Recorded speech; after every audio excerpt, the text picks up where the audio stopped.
searching. I'm looking for someone to give about me. I'm looking, I'm searching. I'm looking, I'm searching. I'm looking for someone to give about you. I'm looking, I'm searching. I'm looking, I'm searching. I'm looking for someone to give about me. I'm looking, I'm searching. I'm looking, I'm searching.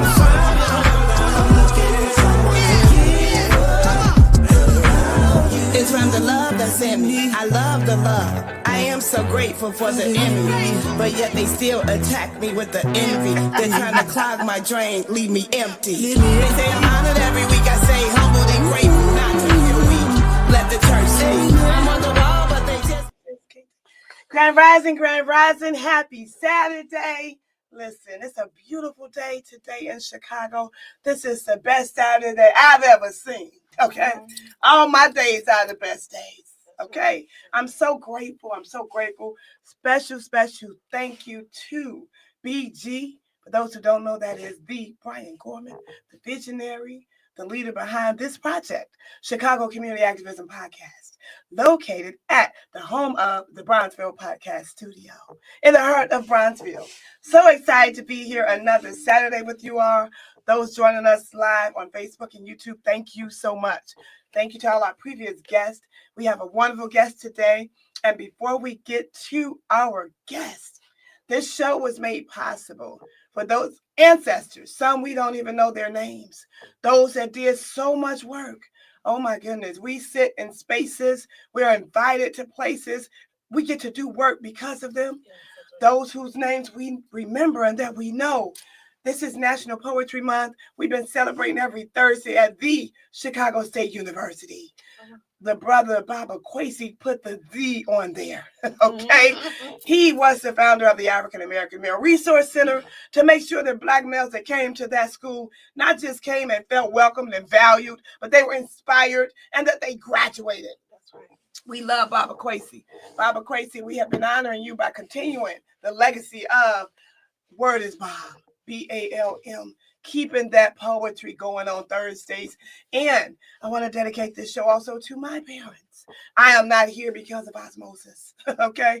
I am here by the grace of God and because of the individuals that God saw fit to get together, okay? They met in kindergarten, and I'm grateful that they met. And they decided to marry, and they created 6 children. I happen to be the youngest of the tribe of Porters.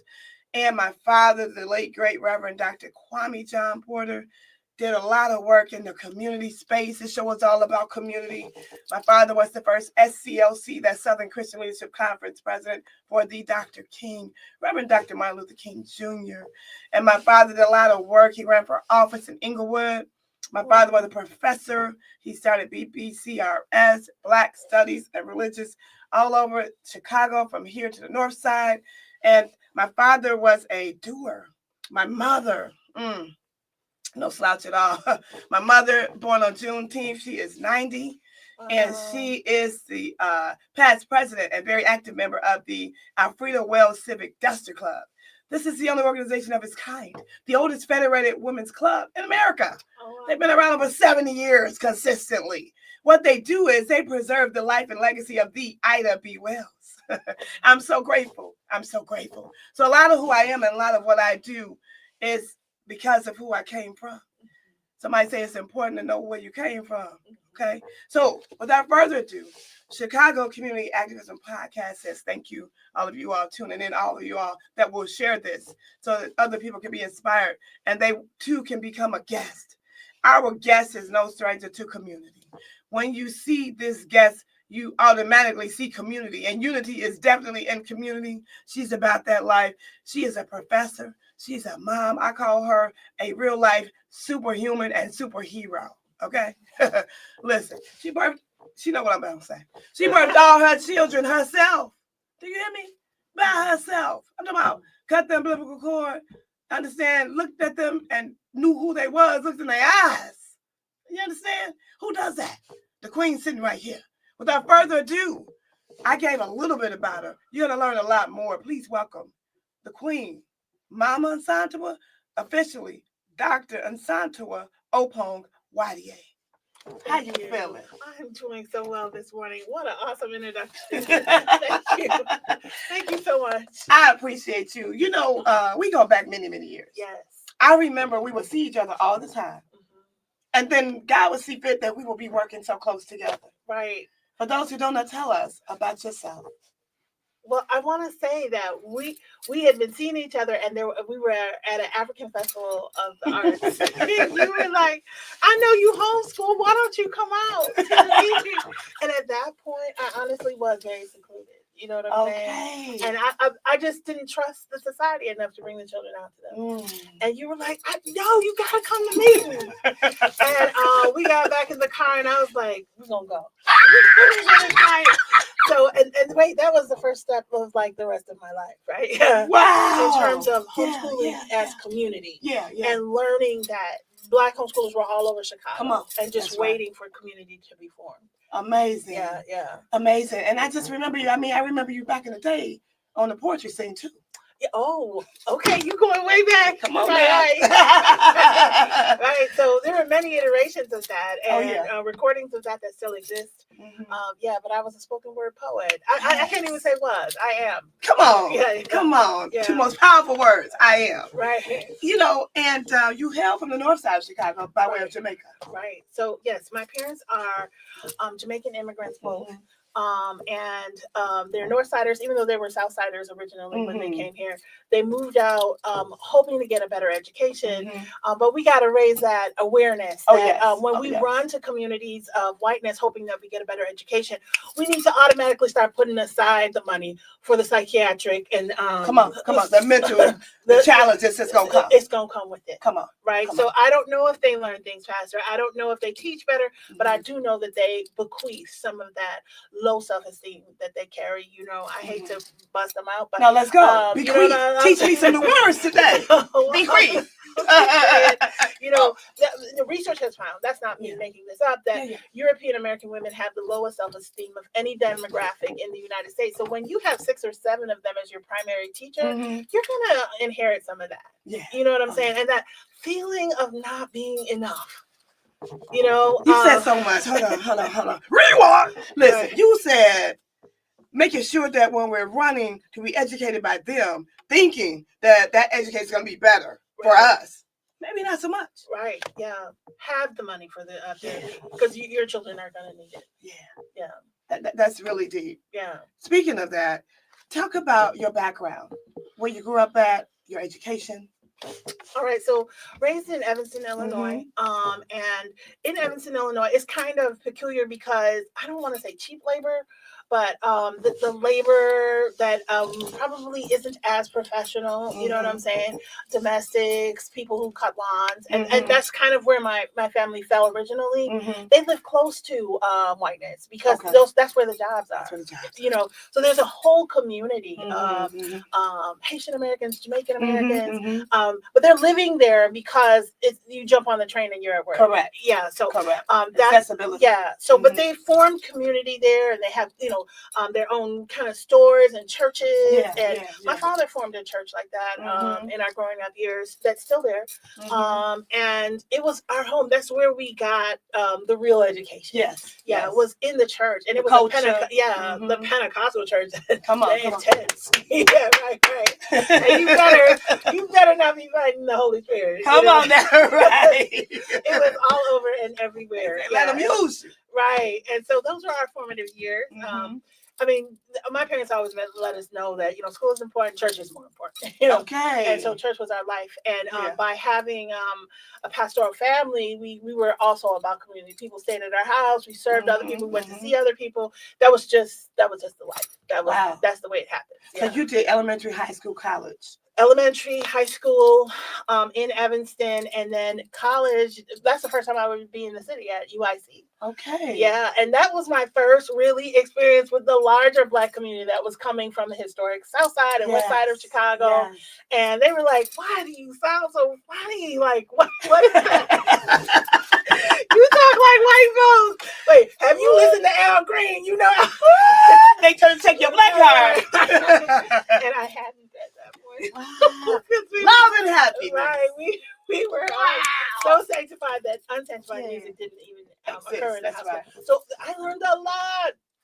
That was the primary education, you know what I'm saying? Like I got like my first like Stevie Wonder albums, all that through that experience. So that was so eye-opening. That was the best gift. And I actually applied to go to Northwestern for undergraduate and was rejected, but that was God. Come on. God. Right, because you would need that money for that therapy. Right. More of it. Right. But I needed to be around. Yes. Us. Oh yeah. And to I get grounded. Yeah. To get to know yourself and your culture, your people. Yes. Yeah. And so it was in college that I started studying at the Black Nationalism, study group, and meeting people who was going to the Center for Inner City Studies. Come on, Jacob Carruthers. Right. Yes. And Shango Temple. Yes. Understanding traditional African spirituality. Oh yeah. That all came through UIC. Yeah. And so that's where I became an open mic poet. You know what I'm saying? Come on. So it was really in the city that I had that second birth. Yeah. And became somebody who was willing to stand up and speak out for this. Yeah. No, that's real. Yeah. So what you do today, sum that up for us. Share with us. Who are you today? Coming from all of this that you came from, Jamaican immigrant parents and sanctified church, and you're so much to the community. Well, one of the things that happened, and I still can't explain why. I went to theology school. I don't know why I did that. Why did I go to seminary? But just because that's what I saw, And I thought that for sure that's how I would serve. And that didn't work out so well. You know what I'm saying? I finished, but that wasn't where my heart was once I was done. And then I was insistent because I knew the dreadful experience that school was for me. I was like, no, these children are not going to repeat this. And then I had went to Africa to study at the Kwame Nkrumah Institute of Black Studies at the University of Ghana. And that's where I met my husband. Woo! Yeah. And shout out about Kojo now. Come on. And just made covenants with myself at the slave dungeons promised myself that all of the hurt I had experienced would not happen again. Right. And I'm going to start by having sacred birth. Yeah. You know what I'm saying? Like from the minute these children are born, there will be no unclean hands touching them. Woo! Like people would file intentions. I became like hyper aware. You know what I'm saying? Yeah. I didn't even tell people like I was working with that I was pregnant. I just don't even want you to know. That's right. That's right. And so kept sacred birth, like sacred birth. And like you said, home birth 4. We wanted to be the first hands. We wanted to whisper the first words. Woo! We wanted to pronounce destiny in their name. And you're not hearing nothing else. That's right. You're not feeling the energy of the people that had bad nights that came to the hospital to work. Right. Woo! And we were insistent on that, and we were blessed. I didn't know that we were blessed to be able to successfully do that. There's so many horror stories out there. So we were extremely blessed to be able to do that. And I was like, you're not going to today's school. You're not. That's right. We gonna keep this clean. Come on. And so I was prepared for total isolation all the way to college. But like I said, we met. Oh yeah. I'm so enamored. I have to tell you that, you're part of my journey in terms of my reason and my why for why I got into maternal health, and became a doula. I was so inspired by you. I was so inspired by you. I promise you, you're like a real superhuman and superhero. And I love you for that. And I'm so, so appreciative and so proud of you because that's a lot. You know what I'm saying? And it's like to have the fortitude, to the desire. And the way you communicate is so well. Like, when nobody else breathing on them, whispering in them. Right. You know what I'm saying? We're not doing that. Right. That's powerful. And so I want to say thank you. Yes. And then even like in terms of your dress, talk about that because your representation of who you are, you know how they say 90% of all communication is nonverbal. Right. If I didn't know you, I'm going to know something about you just based on your appearance. Right. So that was just conviction that I had after studying in Ghana. I was like, they don't get up every morning and dress like me. You know, why am I dressing like that? You know, and then they come over and be like, "Oh, that's not for you. Girls your size don't wear that." Or, you know, so there's always the put down that you don't look in their clothes the way they look. You know, so I started modeling just a little bit. Let's go. And I don't know if you know Sista Afrika, you do. Oh yeah. She was one of the conductors on the runway when I was modeling the first time, and she was like, "You know what? You would look so nice in African clothes. I'm gonna make sure." Right. Let's see. Let's do it. Yeah, she said, "I'm gonna make sure they put some African clothes in here for you." I love it. Yeah, and she had like the Zulu hat, like she was decked out, you know. Yeah.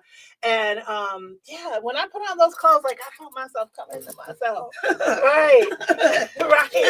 I love it. And I did some more shows after that, but I would always request African clothes.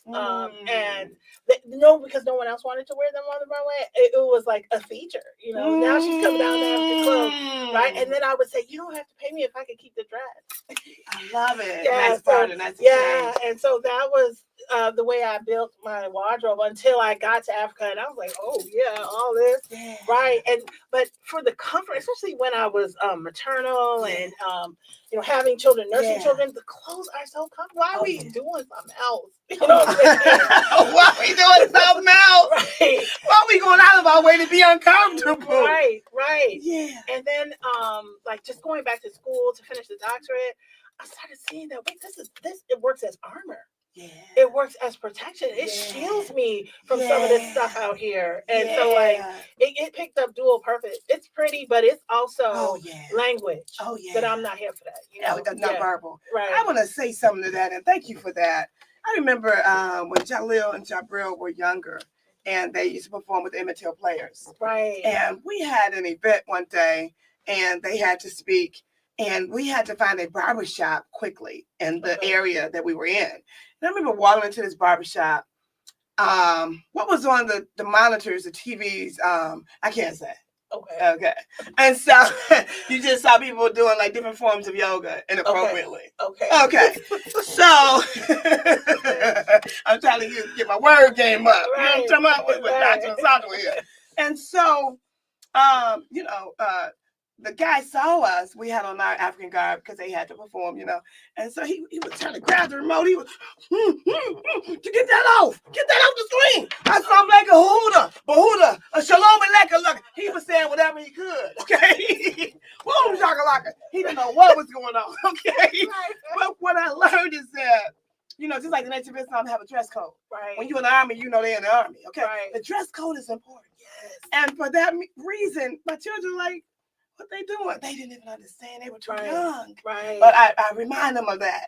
You know what I'm saying? Your presence, as Nelson Mandela said when he came home after 27 years, your presence liberates others. Yes. Okay? Yes. That brother, we didn't even have one word. We just walked in. Right. That remote control was flickering. He tried to get that off the screen. Yes. And I looked around. I said, there's other sisters in here. Do it for them. Right. And y'all demand that they do it in here. Right. So I appreciate you. Yes. Oh, thank you. Yeah. Now you are doing something that's just miraculous. Not only do you teach, tell us about the name of this class you teach and where you teach. Right. So I teach at DePaul University, and I teach in the history department. And I've been teaching Black Chicago, which makes me so conscious just sitting here because we're in this like historic space in Black Chicago. And I also teach African American studies. Yeah. So yeah, it really has been a deepening of my appreciation for, like you said, the price that our ancestors paid. Come on. Yes. Come on. I mean, the longer I look at it, like we need to be on our knees. Come on. When we speak their name. Come on. They saw us before we were even conceived. Come on. And they made the world better for us. That's right.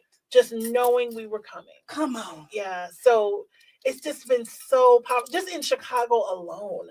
You know what I'm saying? It's been so powerful. You know, you get students that come from everywhere. Right. And during COVID, shout out to Brother Martin, Ephraim Martin. He created a group called Black Heroes Matter. Okay. And it was just 12 of us, like the disciples. You know about that from church. Right.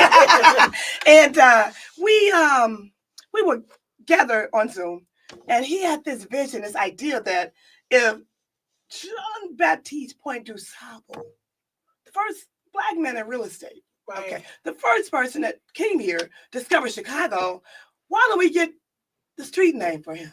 Right. Why don't we get the street name of which he traveled, Lakeshore Drive? Right. He took it to city council. You know, we supported him. We stood 10 toes down. Mayor Lloyd Lightford was the mayor at the time. Right. And she's from Ohio. So there were some situations and some times that she just didn't get it. You know, respectfully. She said, why don't you all just get the South Side? We'll get a little name up there and it'd be great. It'll say DuSable Drive, you know, on the South Side over by the DuSable Museum. Right. And we said, no, sis. You know what I'm saying? He discovered all of it. Chicago, as it's pronounced. Chicago. And so, no, we want the whole city. And so we went back and forth for about 8 months. Not too bad. And Alderman David Moore and my alderman, Sophia King, they agreed and they pushed that bill. You understand? So now, I'm so proud when I get in the car and I hit that GPS. I do it on purpose. I know where I'm going. I just want to hear it. John Baptiste Point du Sable Drive. Right. I said, yeah. You know what I'm saying? Right. It means something. Yes. And also that the thing that stands out for me about him is that he had a different vision of how we coexist with Native Americans. He did not believe that we had to erase them. That's right. He came and lived amongst the Potawatomi and made family here. That's right, because it's white. Right. He was not fighting these people. No. And he didn't come with that fighting, irritated attitude, that takeover, aggressive spirit. He didn't have that spirit. He didn't have that. And so they're like, when they tell the history of Chicago, Chicago was really just an outpost with a few buildings. No. Chicago was a place of peace. Come on. Chicago was a place of community. Right. As set up by a black man. Whew. Come on. You know what I'm saying? Come on. What is your vision? Come on now. All this division. Come on. You know, racial covenant. Come on. Right. Separation. Right. Pilsen is this way, South Side that way, West Side. Let's all be divided. And never shall we all meet. You know what I'm saying? So whose vision is this? Come on. And how's that working? Come on. Speaking of whose vision is this and how is that working out, you better get them bars up in here. What does community mean to you? This show is all about community. When you think of community, what defines it for you? Well, for me, if we're going to have community, it's going to take work. All right. So when I'm saying that I need community, and we love to pull up on that, like all the community support, and people need to be gathering around people. No, to get people to gather around people in moments of crisis, we got to build them up on those non-moments of crisis. We got to meet up. Come on. We got to make the soup. Come on. We got to get the water. We got to have food for people. We got to remind people of their importance. Yeah. We got to be community for them. Come on. When they need us. Come on. And then in our moments, when we need them, we do expect them to show up, right? So community means sacrifice. Because we don't come to community empty-handed. We don't come expecting to sit back and be poured into all the time. Come on. I'm going to say 99% of the time you pour it. Oh, yeah. You know what I'm saying? But when you receive it, it's so beautiful. It's so timely. It's so beautiful. Yeah. So, for me, it's the real work. Right? I love it. And then my children will be like, are you making another pot of lentils? Yeah. Because we finna meet up. And everybody's going to have fun. She said, we finna meet up. Right. Yeah. I love it. Yeah. Who inspired you? Well, so many people. Many people. Maybe if I were to point to one, I was very taken with the story of my grandmother, my mother's mother, who ran community bomb healing, that is traditional healing circles in her parish where she was raised in St. Mary. She was known as the House of Healing, people came to her seeking out help, and she was a herbalist, a natural healer. She kind of put that behind her, but her oldest son, and even my mom to a certain extent, keep telling that story that she was where people came. She created safe space for people. And we grew up knowing that you couldn't just be out here flexing and buying cars. Come on now. You had to have a point of service. Get you some substance. So that was my talent. I was inspired to see my parents start the church in their house. Oh yeah. You know what I'm saying? Before they had a building. Come and on. like move all the living room stuff out the way Oh, they so that wanted to do people that. They had could catch the spirit and be okay. Come You on. know what I'm saying? Come on. And so it was always like, what are you gonna do? Yeah. It's not just work a 9 to 5 and get a check. Yeah. You know, so much more to life. yeah. So come on and get your mission, get your ministry. Yeah. Yeah. And define it. Yeah. Wow. Wow. If you could collaborate with anybody, who would that be? Because, you know, this show is also about connections. You understand me? So we got people tuning in. What's happening? Conversations over pie. We love you, Sister Imani. A dress code is everything. You better tell them. Who is that? Who would you like to collaborate with? I would say more of Black Chicago. Okay. And the movers and shakers here. Okay. You know what I'm saying? Because that's the thing that I realized the longer I teach this, that whoa, we are in a city with strong history. Hey. People extremely resilient. Yes. Yes. And yeah, it does no good to try to overlook that and jump to like the national level. I want to meet Right. Because right in the city, right here. That's right.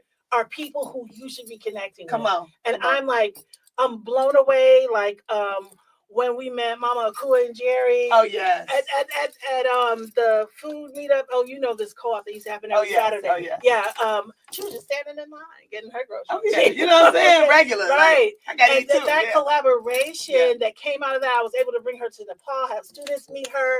I mean, I remember my white colleague saying, like, the world changed for me. I did not know that people were still alive from that time.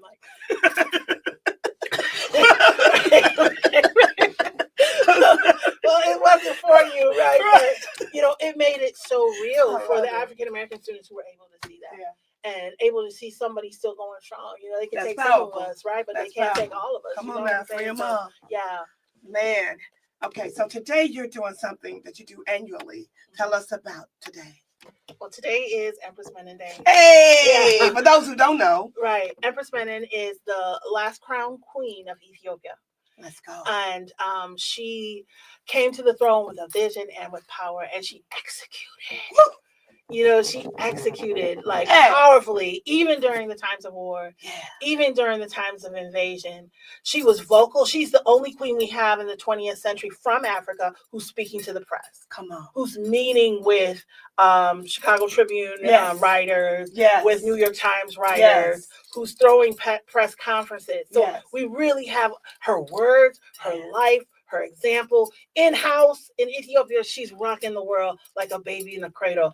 Out of Ethiopia, she's also doing the same thing. This is the first queen in the 20th century to have building projects outside of Africa. And building up the rest of the world. Come on. Come on. And I'm just like, so when we say her name in this city, it is not small. Oh, no. And because her life was, and her work and her ministry was so philanthropic, we look for the women in our communities who are doing exactly that. And we use her birthday as a way and a time to honor them. Yes. And we have outstanding people who we are honoring today, all of them. Maybe with the exception of one I met through you. But like I got teary-eyed reading their biographies. You know, these are people who have given a lot. And in an incredible way. I'm just blessed to be in the same room. I know. And they're inspiring me to do even greater work. And I love what you said about the people that you would love to collaborate with, because I'm happy to honor them, because I want you to connect with them to keep that collaboration going. Yes. With your class, with your studies, with your teaching, because everything, you know, comes together. Yes. And just shout out to you for having this vision to want to do this. Yeah. And to honor women in the spirit and alignment of Empress Menen. Yeah. And teaching us the way you're going to do today. Right. I learn something new every year. Wow. Like, I look forward to it. Okay. All right. Everybody's going to be in their seat. Ain't nobody walking around. Okay? Really? Ain't no sticking that finger up like you want to sit down. Everybody's going to sit down and get this knowledge. Right. Okay? We are up to the time. This show goes so fast. Yeah. But I'm so grateful for you. Is there anything you want to say? Any closing remarks? Anything? I love what you said about your students and how they just didn't know certain things. Right. Yeah. And so it is my blessing to pour in what I have researched and studied. It really is my blessing. But it is also my blessing to hear how people receive it. Yeah. And when people say, you know, this was touching, man, I learned something. Like you just said, I that's my gratitude. You know what I'm saying? Like my children always say, you don't make money as a teacher. That's fine. Yeah. Yeah, but I'm very wealthy, just so that you know. Come on now. You know what I'm saying? Because people have poured back into me. Come So on, yeah, come on. I am just so grateful for everyone who will show up this evening and all that we will learn mutually. And this event takes place today from 6 p.m. to 9 at the Charles Hayes Investment Center. Right. At 4859 South Wabash. Right. Yes. It's a free event. A family event. Family event. Yes. Appropriate for your whole family. It is a vegan dinner prepared. Yes. Oh, this food is off the chain, okay? Right. I don't know, people come with food. But they might. Yeah. But you're going to get something else. Oh, you're going to get something else. Right. In the words of Baba Hannah Freak, I did some African things today. Right. I did some African things yesterday. Yes. And I'm going to do some African things tomorrow. We want to say special thank you to Brian Gorman, Diversity, Bronzeville Podcast Studios, Chicago Hip Hop Heritage Museum, Trek, that's TRECC Foundation, nephew on the board, the producer today, Ron Rilla of Rilla Noise, our special guest today, Mama Unsantua, Dr. Unsantua Opongwadier. We appreciate you. Yes. All of our previous guests, all of you all who have tuned in. We love you, Sister Imani. Thank you for all that you do. We will see you all today. It is African attire suggested, but we know you can come as you are. Right? Yes. And we appreciate you. We love you. Thank you so much for tuning in to the Chicago Community Activism Podcast with Sista Afrika. Thank you.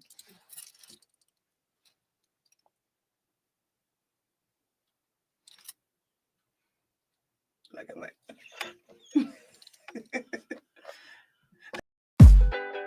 We are who we've been waiting for. We are we got. We are our own solution. I'm looking, I'm searching. I'm looking, I'm searching. I'm looking for someone to give about me. I'm looking, I'm searching. I'm looking, I'm searching. I'm looking for someone to give about me. I'm looking, I'm searching. I'm looking, I'm searching. I'm looking for someone to give about me. I'm looking, I'm searching. I'm looking, I'm searching.